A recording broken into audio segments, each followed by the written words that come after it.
The darkest character in the Dexter universe unfortunately never made it to the TV show. And unfortunately, it involves Dokes here. So if you didn't know, the Dexter TV show is very loosely based off a series of books. Really just has the same characters, and season 1 is kind of similar, but past that, it's a whole separate thing. But there's this character that pops up pretty early on in the books, known as Dr. Danko, and he gives Dokes pretty much a fate worse than death.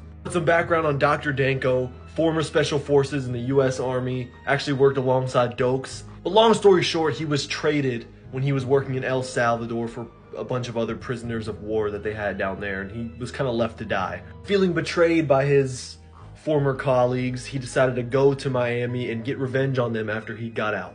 This is the part where he would find his former colleagues and he would remove every part of their body that essentially wasn't needed to survive. So nose, eyelids, lips, tongue, arms and legs, all that stuff. But he would do it very carefully so they would stay alive, and eventually this did happen to Dokes, but not fully, so I guess he didn't get the absolute worst of it. So eventually this guy gets his hands on Dokes, tranquilizes him, takes him to his little chamber, and he takes off Dokes' hands, feet, and tongue. But before he can actually finish his process, Dr. Danko's actually shot and killed by Deb.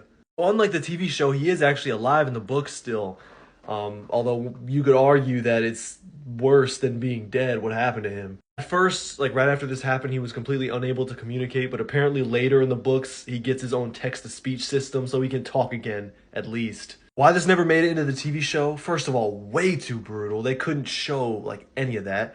And also, like I said, the TV show is very loosely based on the comics. A lot of people believe that George King in season 3 is sort of the TV show version of Dr. Danko, although he is way less brutal, so it's hard to even compare. But also argue that George King, the Skinner, is also a lot more forgettable. But yeah, in comparison, Dokes got it good in the TV show.